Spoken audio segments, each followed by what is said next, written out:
Hello everyone, welcome to ഓട്ടോടോക്സ് ആണ്. നമ്മുടെ മറ്റൊരു പുതിയ വീഡിയോയിലേക്ക് എല്ലാവർക്കും സ്വാഗതം. അപ്പോൾ ഇന്ത്യ ഇംഗ്ലണ്ട് രണ്ടാമത്തെ T20. അപ്പോൾ ആദ്യം തന്നെ സഞ്ജു സാംസണെ പറ്റിയിട്ടാണ്. അപ്പോൾ ഫുട്ബോൾ ലോകകപ്പൊക്കെ നടക്കുന്നതുകൊണ്ട് നമ്മൾ കേരളക്കാർ അധികം ഇപ്പോൾ ക്രിക്കറ്റ് മത്സരങ്ങൾ അങ്ങനെ ശ്രദ്ധിക്കുന്നില്ല. പക്ഷേ ഇന്ത്യൻ ടീം സെലക്ടേഴ്സ് അല്ലെങ്കിൽ ഇന്ത്യൻ ടീം സെലക്ഷൻ പാനലിരിക്കുന്നവർ അങ്ങനെയല്ല. അവർ ഇന്ത്യൻ ടീമിൻ്റെ പ്ലേയേഴ്സിൻ്റെ, എസ്പെഷ്യലി T20 പ്ലേയേഴ്സിൻ്റെ, അതിൽ തന്നെ ഓപ്പണിംഗ് പ്ലേയേഴ്സിൻ്റെ എന്തെങ്കിലും ഒരു ചെറിയ മിസ്റ്റേക്ക് വരാനായിട്ട് നോക്കിയിരിക്കുകയാണ്. കാരണം നിങ്ങൾ 2 കളി കളിച്ചില്ല, 3 കളി കളിച്ചില്ല, പുറത്ത് ഇഷ്ടംപോലെ പേര് കാത്തു നിൽക്കുന്നുണ്ട്. നിലവിൽ ഏറ്റവും കൂടുതൽ കോമ്പറ്റീഷൻ ഉള്ള ഒരു സ്പോട്ടാണ് ഇന്ത്യൻ ടീമിന്റെ ഓപ്പണിംഗ് സ്പോട്ട്, T20 ടീമിന്റെ ഓപ്പണിംഗ് സ്പോട്ട് എന്ന് പറയുന്നത്. ശുഭ്മാൻ ഗിൽ പുറത്തു വെക്കുന്നു, വൈഭവ് സൂര്യവംശിയെ പോലെ ഇത്രയും ടാലന്റഡ് ആയിട്ടുള്ള, അത്രയും ഗ്ലോബലി പോപ്പുലർ ആയിട്ടുള്ള ഒരു നെക്സ്റ്റ് ബിഗ് തിങ് ആയിട്ടുള്ള വൈഭവ് സൂര്യവംശിയെ പോലത്തെ ഒരു പ്ലെയർ പുറത്തിരിക്കുന്നു. സഞ്ജു സാംസൺ നിങ്ങൾ മാൻ ഓഫ് ദ ടൂർണമെന്റ് ആയിരിക്കാം. T20 വേൾഡ് കപ്പ് നേടി ഇന്ത്യൻ ടീമിലെ ഏറ്റവും പ്രധാനപ്പെട്ട പങ്കുവച്ച പ്ലെയർ ആയിരിക്കാം. ഇന്ത്യൻ T20 ടീമിലെ ഏറ്റവും എക്സ്പെൻസീവ് ആയിട്ടുള്ള ട്രാൻസ്ഫറുകളിൽ ഒന്ന് നടന്നിട്ടുള്ള, IPL ഏറ്റവും വലിയ ട്രാൻസ്ഫറുകളിൽ ഒന്ന് നടന്നുള്ള ഒരു പ്ലെയർ ആയിരിക്കാം. നിങ്ങളൊരു സൂപ്പർ സ്റ്റാർ ആയിരിക്കാം. പക്ഷേ നിങ്ങൾ 3 കളി കളിച്ചില്ല, നിങ്ങൾ ടീമിൽ നിന്ന് പുറത്താവും. ഇന്ത്യൻ ടീമിലെ സ്ഥിതി അങ്ങനെയാണ്. നിലവിൽ സൂര്യകുമാർ യാദവ് ടീമിൽ നിന്ന് പുറത്തായി. അതുപോലെ തന്നെ ഇനി അദ്ദേഹത്തിന് തിരിച്ചു വരാൻ സാധിക്കില്ലല്ലോ. അതുപോലെ തന്നെ സഞ്ജു സാംസന്റെ സ്ഥാനം നിലവിൽ പുറത്താണ്. അപ്പൊ ഇന്ത്യൻ T20 ടീമിൽ നിന്നുള്ള ആരുടെ സ്ഥാനവും ഭദ്രമല്ല. നിലവിൽ ഇന്ത്യൻ T20 ടീമിൽ ആരുടെ സ്ഥാനവും ഭദ്രമല്ല എന്ന് വ്യക്തമാക്കുന്ന ഒരു സംഭവമാണ് കഴിഞ്ഞ ദിവസം നടന്നത്.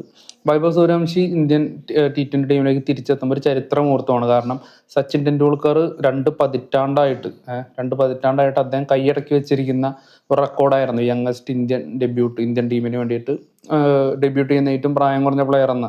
അപ്പോൾ മത്സരത്തിന് ആദ്യ ബോൾ ഫേസ് ചെയ്യുന്നതിനേക്കാൾ മുൻപ് തന്നെ സച്ചിന്റെ പേരിലുണ്ടായിരുന്ന റെക്കോർഡ് ബ്രേക്ക് ചെയ്തുകൊണ്ടാണ് വൈഭവ് സൂര്യവംശി കളിക്കളത്തിലേക്ക്, ഇന്ത്യൻ സീനിയർ ടീമിന്റെ ജേഴ്സി ഇട്ട് കളിക്കളത്തിലേക്ക് ഇറങ്ങുന്നത്. അപ്പോൾ ഫസ്റ്റ് ആർച്ചറിനെ നേരിടുന്ന അദ്ദേഹം ആദ്യത്തെ ബോൾ തന്നെ 6 അടിക്കുന്നു.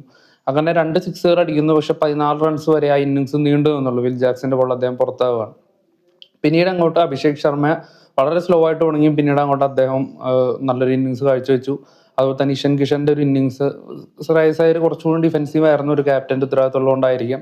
190 എന്ന് പറയുന്ന ഒരു സ്കോർ സ്വാഭാവികമായിട്ടും ഇന്ത്യക്ക് ഡിഫെൻഡ് ചെയ്യാവുന്ന ഒരു സ്കോറാണ് 190 എന്ന് പറയുന്നത്. ഇന്ത്യൻ ബാറ്റിംഗ് നിരയിൽ ഇവർ 3 പേരെ കഴിഞ്ഞ് വേറെ ആരും വലിയ കാര്യമായിട്ട് പ്രകടനം കാഴ്ചവെച്ചില്ല. തിലക് വർമ്മയുടെ ഒരു ഇന്നിങ്സ്, ഒരു ക്വിക്ക് ഫയർ ഇന്നിങ്സ് അവസാനം നന്നായിരുന്നു. തിലക് വർമ്മയുടെ കാര്യം എടുത്ത് പറയണ്ട. കഴിഞ്ഞ കുറെ കാലങ്ങളായിട്ട് അദ്ദേഹത്തിന് കാണാത്ത, ഇന്ത്യൻ ടീമിന് വേണ്ടി അങ്ങനെ അധികം കാണാത്തൊരു ഇന്നിങ്സ് ആയിരുന്നു ഇന്നലെ കാഴ്ചവെച്ചത്. കാരണം പൊതുവെ വളരെ സ്ലോ ആയിട്ടാണ് അദ്ദേഹം ഇപ്പോൾ IPL ആയാൽ പോലും കളിക്കുന്നത്.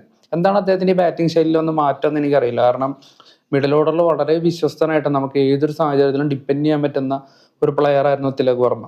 പക്ഷെ തിലക് വർമ്മ കഴിഞ്ഞ കുറേ നാളുകളായിട്ട് വളരെ സ്ലോ ആയിട്ട് ഒരുപാട് പന്തുകൾ നേരിട്ട് അധികം നല്ല ഇന്നിങ്സ് ഒന്നും അദ്ദേഹത്തിന്റെ ഭാഗത്തുനിന്ന് വരുന്നുണ്ടായിരുന്നില്ല. എന്തായാലും ഇന്നലത്തെ ഇന്നിങ്സ് കുറച്ച് പ്രതീക്ഷ നൽകുന്നൊരു ഒന്നായിരുന്നു. ഇംഗ്ലണ്ടിന് വേണ്ടിയിട്ട് സാം കർണോ അതുപോലെ വിൽ ജാക്സൺ മിഡിൽ ഓവേഴ്സിൽ നല്ല രീതിയിൽ പന്തെറിഞ്ഞുകൊണ്ട് ഇന്ത്യക്ക് മിഡിൽ ഓവേഴ്സിൽ വലിയ കാര്യമായിട്ടുള്ള റൺസ് അടിക്കാനായിട്ട് സാധിച്ചില്ല. അപ്പോൾ 190 റൺസാണ് ഇന്ത്യ ഡിഫെൻഡ് ചെയ്യണം.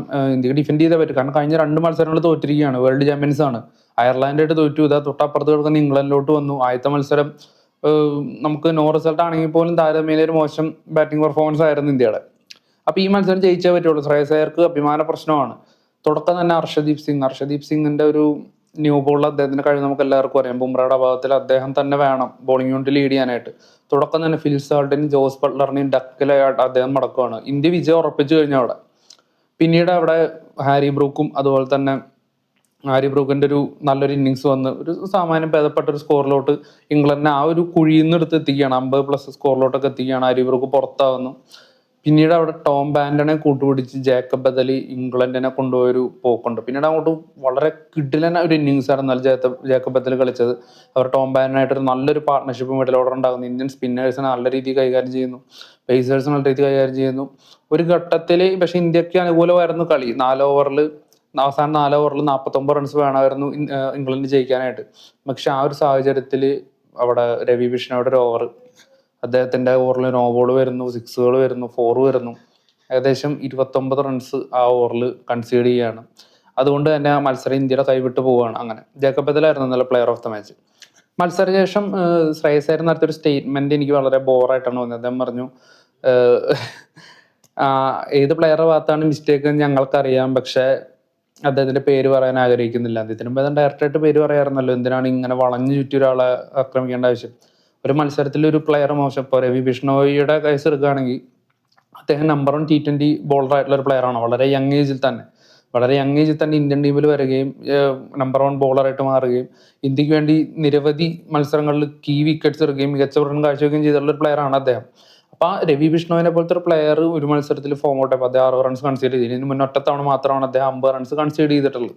അപ്പൊ അങ്ങനെ എല്ലാ ഫാക്ടേഴ്സും നമ്മൾ ആക്കണം. ഒരു മത്സരത്തിലെ മോശം പ്രകടനം കൊണ്ട് നമുക്ക് ആരെയും അങ്ങനെ എഴുതി തള്ളാനായിട്ട് സാധിക്കില്ല. അപ്പൊ രവി ബിഷ്ണോയുടെ ഇന്നലത്തെ ഒരു മോശം ദിവസമായിരുന്നു. അപ്പൊ അദ്ദേഹത്തിന് തീർച്ചയായിട്ടും അടുത്ത മത്സരത്തിൽ മാറ്റുന്നുണ്ടാവും തോന്നുന്നു എന്തായാലും.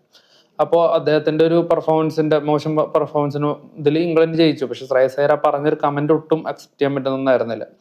അപ്പൊ കമ്മ്യൂണിക്കേഷന്റെ ഒരു പ്രശ്നം ഉണ്ടെന്ന് തോന്നുന്നു. ശ്രേയസ് അയ്യർ ഇപ്പൊ ക്യാപ്റ്റനായിട്ട് പഞ്ചാബിലും അതുപോലെ തന്നെ ഇന്ത്യൻ ടീമിലൊക്കെ കളിക്കുമ്പോൾ പ്രോപ്പറായിട്ട് പ്ലേയേഴ്സിനായിട്ട് കമ്മ്യൂണിക്കേറ്റ് ചെയ്യാത്തൊരു പ്രശ്നമുണ്ടെന്ന് എനിക്ക് പലപ്പോഴും തോന്നാറുണ്ട്. സൂര്യകുമാർ യാദവിനെ സംബന്ധിച്ച് അദ്ദേഹം ഇന്ത്യൻ ടീമിന് ഒരുപാട് വിജയങ്ങളും വലിയ വിജയങ്ങൾ, ഒരുപാട് സീരീസ് വിജയങ്ങൾ, ഒരൊറ്റ സീരീസ് തോൽവി പോലും ഇല്ല. അദ്ദേഹത്തിന്റെ ബാറ്റിംഗ് പെർഫോമൻസ് പലപ്പോഴും താഴെ പോകുന്നുണ്ടെങ്കിലും ആസ് എ ക്യാപ്റ്റൻ അദ്ദേഹം മികച്ചു നിന്നത് അദ്ദേഹം എല്ലാവരുമായിട്ടും പ്രോപ്പർ ആയിട്ടുള്ള കമ്മ്യൂണിക്കേഷൻ ഉണ്ട് എന്നുള്ളതാണ്. അപ്പോൾ ഒരു കമ്മ്യൂണിക്കേഷൻ, ഒരു ക്യാപ്റ്റൻ എല്ലാവരുമായിട്ട് നല്ല രീതിയിൽ കമ്മ്യൂണിക്കേറ്റ് ചെയ്യുക, അവർക്ക് എന്താണ് ചെയ്യാൻ പറ്റുന്നതെന്ന് മനസ്സിലാക്കി അവരങ്ങനെ യൂസ് ചെയ്യുമ്പോഴാണ് ഒരു ടീം പെർഫോമൻസ് അവിടെ വരുന്നത്. സൂര്യകുമാർ അതൊരു ടീം പ്ലെയർ ആയിരുന്നു. ശ്രേയസ് അയ്യരെ സംബന്ധിച്ച് ശ്രേയസ് അയ്യർ പലപ്പോഴും അങ്ങനെ ഒരു ടീം പ്ലെയർ ആയിട്ട് മാറുന്നില്ല എന്നുള്ള എൻ്റെ ഒരു ഉദാഹരണമാണ് ഇപ്പോൾ ഈ കഴിഞ്ഞ സീരീസ് മാച്ചസുകളിലൊക്കെ നമ്മൾ കണ്ടത്. ഇന്ത്യ മേ ബി ഇൻഡിവിജ്വൽ പെർഫോമൻസുകളുടെ ബലത്തിൽ അടുത്ത 2-3 മത്സരങ്ങൾ ജയിച്ചെന്ന് വരാം. പക്ഷെ എന്നാൽ പോലും അപ്പോഴും ശ്രേയസ് അയ്യർ ഒരു ടീം പ്ലെയർ ആയിട്ട് മാറുന്നില്ല. അപ്പൊ എന്തായാലും ശ്രേയസ് അയ്യർ അങ്ങനെ ആയില്ലെങ്കിൽ ഇപ്പൊ പഞ്ചാബിനും അതാണ് അവസ്ഥ. ഇൻഡിവിജ്വൽ പെർഫോമൻസിന്റെ ബലത്തിൽ പല കളികളും ജയിക്കുന്നു. അപ്പൊ അങ്ങനത്തെ ഒരു മോശം അവസ്ഥ ഇന്ത്യൻ ടീമിന് വന്ന് ചേരുന്ന ഒരു സിറ്റുവേഷൻ വന്നേക്കാം. അപ്പൊ എന്തായാലും ഇന്ത്യ മത്സരം തോറ്റു. ഇനിയും T20 മത്സരങ്ങൾ ഇന്ത്യക്ക് വേണ്ടിയിട്ടുണ്ട്. അതുപോലെ തന്നെ പാരലലി ഇന്ത്യ ശ്രീലങ്ക ടെസ്റ്റ് മത്സരം നടക്കുന്നുണ്ട്. അപ്പൊ ഫുട്ബോൾ വേൾഡ് കപ്പ് നടക്കുന്നതുകൊണ്ട് തന്നെ നമുക്ക് കാര്യമായിട്ട് ശ്രദ്ധ കൊടുക്കുന്നില്ലെങ്കിലും കുറെ സംഭവങ്ങൾ ക്രിക്കറ്റിൽ നടക്കുന്നുണ്ട്, ഇന്ത്യൻ ക്രിക്കറ്റ് ടീമിൽ നടക്കുന്നുണ്ട്. അപ്പൊ എന്തായാലും T20 മത്സരങ്ങൾ മാക്സിമം മിസ്സാക്കാതിരിക്കും. അത്യാവശ്യം നല്ല ത്രില്ലർ തന്നെയായിരിക്കും. ടെസ്റ്റ് താല്പര്യമുള്ള ഒരു തീർച്ചയായും ടെസ്റ്റും കാണാം.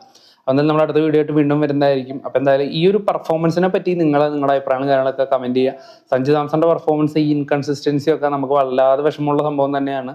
പക്ഷെ എന്താണ്, ടാലന്റ് ഉള്ളവർ എന്നെ കളിക്കണം എന്ന് അറ്റ് ദി എൻഡ് നമുക്ക് പറയാൻ പറ്റുള്ളൂ. അപ്പോൾ എന്തായാലും അദ്ദേഹം തിരിച്ചു വരട്ടെ എന്ന് ആഗ്രഹിക്കുന്നു.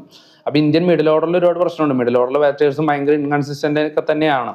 പക്ഷെ പലപ്പോഴും ഓപ്പണിങ്ങിലുള്ള ഈ കോമ്പറ്റീഷൻ മിഡിൽ ഓർഡറിൽ ഇല്ലാത്തതുകൊണ്ട് അവയങ്ങനെ എക്സ്പോസ് ആവാതെ പോവുകയാണ്. അപ്പൊ എന്തായാലും നിങ്ങളുടെ വിലയേറിയ അഭിപ്രായങ്ങളും കാര്യമൊക്കെ നിങ്ങൾ കമന്റ് ചെയ്യുക. നിങ്ങൾ നമ്മുടെ വീഡിയോസിൽ ഇഷ്ടപ്പെട്ടെങ്കിൽ ലൈക്ക് ചെയ്യുക, സപ്പോർട്ട് ചെയ്യുക. എന്തായാലും താങ്ക് യു.